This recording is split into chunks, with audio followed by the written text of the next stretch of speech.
محترم ناظرین و سامعین، السلام علیکم ورحمۃ اللہ وبرکاتہ۔ استقبال ہے آپ کا بھارت اردو ٹائمز پر۔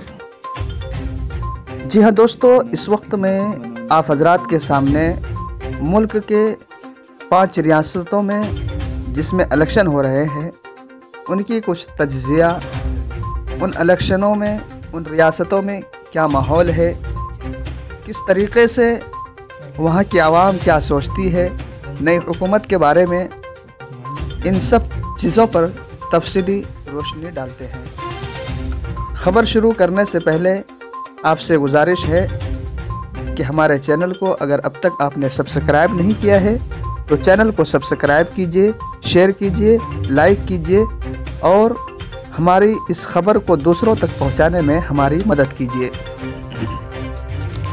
ناظرین کرام، ملک کی 5 ریاستوں میں الیکشن کا بگل بج چکا ہے، جس کی تیاریاں عروج پر ہے۔ ان 5 ریاستوں میں سب سے اہم اور بڑی ریاست اتر پردیش ہے، جس پر ملک بھر کے عوام کی نگاہیں گڑی ہوئی ہے، اس لیے کہ یہ ریاست مرکزی حکومت کا راستہ طے کرتی ہے۔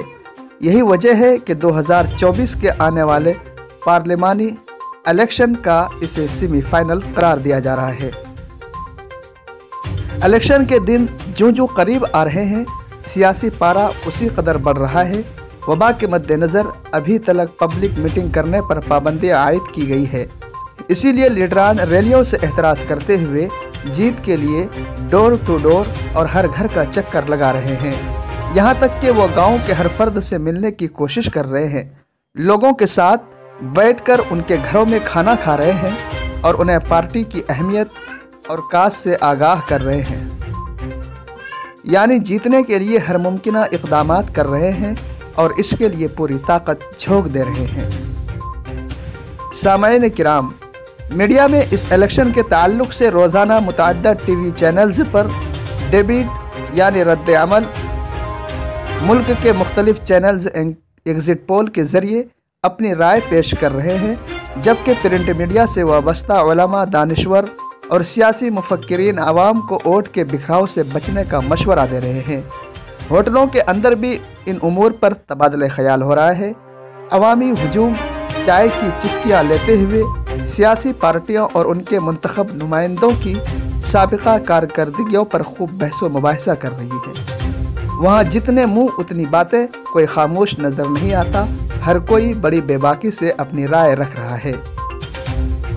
کوئی کہتا ہے بی ایس پی کو ووٹ مت دو کیونکہ اس کے ارادے اچھے نہیں ہیں اور اس کی کوئی لہر بھی نہیں ہے، تو کوئی کہتا ہے کانگریس کو ووٹ دینا فضول ہے، یہاں پر اس کی حکومت ابھی نہیں بن سکتی، تو کوئی کہتا ہے سماج وادی پارٹی کو بھی کوئی دودھ کی دھلی ہے، اس کا بھی تو دور اقتدار دنگے اور فسادات سے بھرا پڑا ہے۔ پھر کوئی کہتا ہے پیس پارٹی بھی پہلی جیسی نہیں رہ گئی، اس میں اب وہ طاقت نہیں، اسے ووٹ دینے سے ووٹوں کا صرف بٹوارا ہوگا۔ پھر ایک طرف سے بلند آواز نکلتی ہے کہ اویسی کی پارٹی مجلس بھی پورے دم خم کے ساتھ 100 سیٹوں پر الیکشن لڑ رہی ہے، نوجوان اس کے ساتھ ہے، اس کو ایک مرتبہ لا کر دیکھیں گے۔ ادھر پھر کوئی بول پڑتا ہے کہ اس سے صرف ووٹ ہی برباد ہوگا، وہ ووٹ کٹوا پارٹی ہے، اس سے کوئی خاطر خواہ فائدہ نہیں ہوگا، وغیرہ وغیرہ۔ ناظرین کرام، ٹکٹ پر حتمی فیصلے، دل بدلنے والے لیڈران، ذات برادری، ہندو مسلم اور مندر مسجد کے الاپ نے سیاسی پارا اور ہی زیادہ گرما دیا ہے۔ سیاسی گلیاروں سے ابھی بھی خیسی خبریں آ رہی ہے کہ بہت سارے لیڈران ہوا کا رخ دیکھ کر اپنے مفاد کی خاطر دل بدل سکتے ہیں، وہ صرف موقع اور محل کی تلاش میں ہیں۔ حکومت سازی کے لیے پچھلے کئی ماہ سے گٹھ بندھن بنانے کی تیاریاں ہو رہی ہے اور اب تقریباً ہر پارٹیاں گٹھ بندھن بنا چکی ہے۔ ہاں، اتنا ضرور ہے کہ سیٹوں کے بٹوارے کو لے کر کہیں کہیں ناچاقیاں پیدا ہو گئی ہے، جس کی مفاہمت کے لیے کوششیں بھی کی جا رہی ہے۔ جی ہاں دوستو، اس بار اتر پردیش میں مقابلہ صرف 2 پارٹیوں کے درمیان ہے اور یہی 2 پارٹیاں حکومت بنا بھی سکتی ہے، چاہے بی جے پی یا سماج وادی پارٹی۔ بقیہ پارٹیاں حکومت بنانے سے بہت دور نظر آتی ہے۔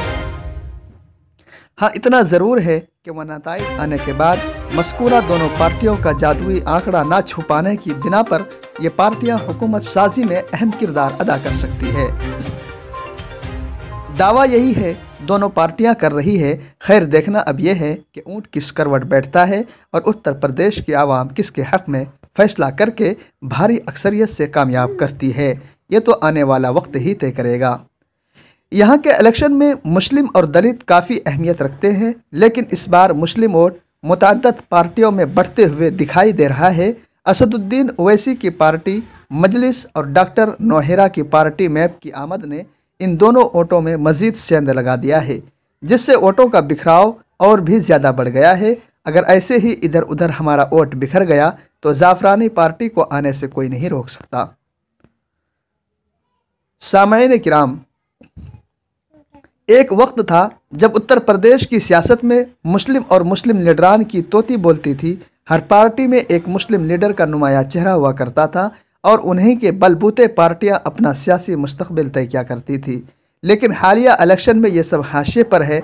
ऐसा लग रहा है कि इन सियासी पार्टियों को अब ऐसे चेहरों की कोई ज़रूरत नहीं, बस उन्हें मुस्लिम वोटों से सरोकार है। बीजेपी का खौफ दिलाकर वोट मांगने की कोशिश की जा रही है, लेकिन उनके तहफ़्फ़ुज़ात और मसाइल से किसी को कुछ सरोकार नहीं। इसमें कुछ हिकमत भी हो सकती है, कहीं ऐसा ना हो कि ये इलेक्शन हिंदू मुस्लिम के माबैन उलझ कर रह जाए और असल मुद्दा पीछे चला जाए। अगर यही बात है तो बहुत बेहतर है और यही होना भी चाहिए, लेकिन अगर सेकुलर पार्टियों का मंशा कुछ और है तो उसका खमियाजा आने वाले दिनों में उन्हें भुगतना पड़ेगा। हालिया इलेक्शन में मुस्लिम पार्टियों की आमद और उनके माबैन अदम इत्तिफाक भी सवालिया निशान बनी हुई है। अफसोस होता है हर पार्टी मिल्लत और इत्तिहाद की बात करती है और उन्हीं बातों को लेकर मुसलमानों से हमदर्दी जता रही है, लेकिन उनके अंदर कहीं भी इत्तिहाद नाम की कोई चीज़ दिखाई नहीं दे रही है। अब देखने और सुनने में यही आ रहा है कि पीस पार्टी की मुखालिफत में मजलिस है तो मजलिस की मुखालिफत में पीस पार्टी, वो उसकी बुराई और ये उसकी बुराई कर रहे हैं। अब ख़बरें ऐसी भी सुनने में आ रही है कि मैप नामी पार्टी भी यूपी के इलेक्शन में किस्मत आजमाने की तैयारी में मसरूफ़ है। अल्लाह करे ऐसा कभी ना हो, लेकिन अगर उसकी आमद होती तो उससे मज़ीद वोट बिखर सकते हैं, जिसका खमियाजा मुसलमानों को भुगतना पड़ सकता है। मगर सवाल ये भी है कि मुसलमान किधर जाए, किस पार्टी को वोट दे और किसको अपना हमदर्द और गमगुसार समझे, जबकि सभी मुस्लिम पार्टियां एक जैसा दावा कर रही है। अगर ये सब पार्टियां हकीकी मानों में मुस्लिम की बात करती है और इत्तिहाद के अलमबरदार है तो इत्तिहाद के साथ इलेक्शन लड़ने से कोई दूर है। आखिर ये बाहम मिलकर इलेक्शन क्यों नहीं लड़ रही है? क्या उन्हें नहीं मालूम कि हमारे वोटों के इंतशार से रास्त फ़ायदा बरसर इक़्तिदार पार्टी बीजेपी को होगा? अगर मालूम है तो फिर ये हिमाकत क्यों? आज जिनके पास कम वोट बैंक है वो अपने तहफ़्फ़ुज़ और हिस्सेदारी की बात करते हैं, जबकि हमारे पास सबसे ज़्यादा वोट बैंक है, तो फिर हम हाशिए पर क्यों हैं? हमें तो सबसे ज़्यादा तहफ़्फ़ुज़ात की ज़रूरत है, लेकिन हमारे मसाइल और मसाइब से किसी को सरोकार नहीं। ऐसा इसलिए हो रहा है कि अब हमारी सफ़ों में इंतशार हो गया है। इत्तिहाद के फ़ुक़दान ने हमें कहीं का नहीं छोड़ा, इसलिए हम हाशिए पर पहुँचा दिए गए हैं। मुसलमानों, अपनी अहमियत को समझो और होश के नाखुन लो। आप किसी पार्टी और फ़र्द के बहकावे में न आए, बल्कि दानिशमंदी का मुजाहरा करें और इत्तिहाद का अमली सबूत पेश करते हुए किसी ऐसे सेकुलर या लीडर या सेकुलर पार्टी का इंतखाब करें जो हमारे लिए और हमारी कौम के लिए भी मुफीद हो। तो ऐसी सूरत में सब मिलजुल कर उसी को वोट दे। इस वक्त पूरे सूबे में समाजवादी पार्टी मजबूत दिखाई दे रही है, लिहाजा इस पार्टी का मुंतखब नुमाइंदा जहां मजबूत दिखाई दे उसे वोट दे और जहां कमज़ोर दिखाई दे वहां दूसरी सेकुलर पार्टियों के नुमाइंदे मजबूत हो तो ऐसी सूरत में मजबूत उम्मीदवार को वोट देकर फतेह से हमकनार कर दे। कोई भी पार्टी हो, चाहे पीस पार्टी हो या मजलिस या कांग्रेस या कोई और सेकुलर पार्टी, अगर हमें यकीन हो कि हमारे एक तरफा वोट से ये पार्टियाँ और नुमाइंदे फ़तेह का झंडा लहरा सकते हैं तो मुत्तहिद होकर उसे अपना वोट ज़रूर दे, ताकि हमारे वोटों का बिखराव ना हो और हमारी अहमियत भी मुस्लिम रहे। अगर हम ऐसा करते हैं तो आने वाले 2024 के इलेक्शन में हमारी अहमियत बहुत हद तक बढ़ जाएगी, जिसका खातिर खा फ़ायदा हमें ज़रूर मिलेगा। जी हाँ दोस्तों, ये मज़मून और ये राय, ये तबसरा आपको कैसा लगा? कमेंट करके हमें ज़रूर इससे आगाह कीजिए।